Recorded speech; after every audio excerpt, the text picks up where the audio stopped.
Hi guys! Welcome back po sa ating YouTube channel. Ngayon naman sa video natin ay share ko naman sa inyo kung paano lagyan ng wire yung ating 1 gang aircon outlet.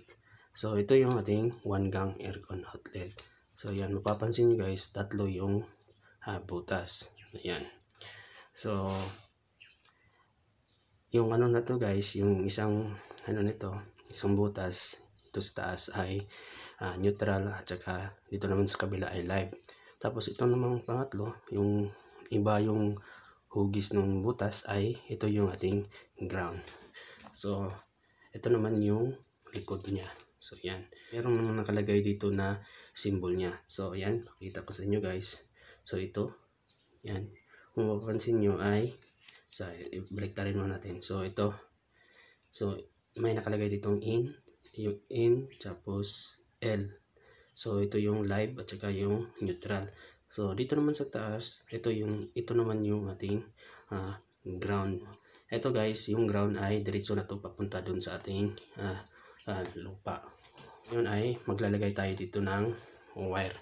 So ito, for tutorial lamang ay gumawa na ako ng, so meron na tayong tatlong wire. So itong dalawang wire kulay red. So itong yung dalawang kulay yung ginamit ko, yung pula at saka yung itim. So yung itim ay ito yung gagawin nating ground.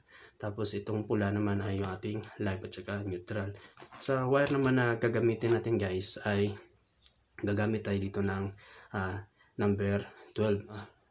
Pero yung ginamit natin ngayon ay number 14. Kasi pangano lang naman to guys, for tutorial purposes only. So yung pag-strip naman ng wire guys ay meron namang naka-indicate dito.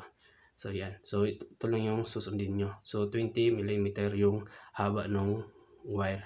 Ngayon ay ipasok na natin yung ating wire. Nahin natin yung ating live. So ganyan lang yan. So idiin nyo lang yan. Yan.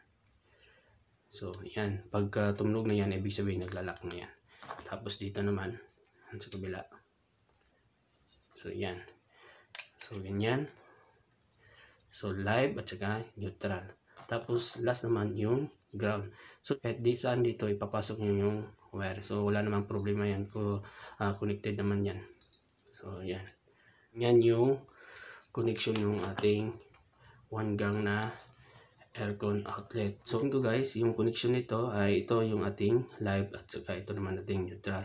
So ito namang nasa taas, yan, ito yung ating ground, yung papunta dun sa lupa. Yung aircon outlet natin ay 20 ampere. So mayroon naman nakalagay yan dito, 20. So yan guys, so 20 ampere. Yan. So yung brand ay Ruyo. So yan guys, hanggang dito lang muna at maraming salamat po.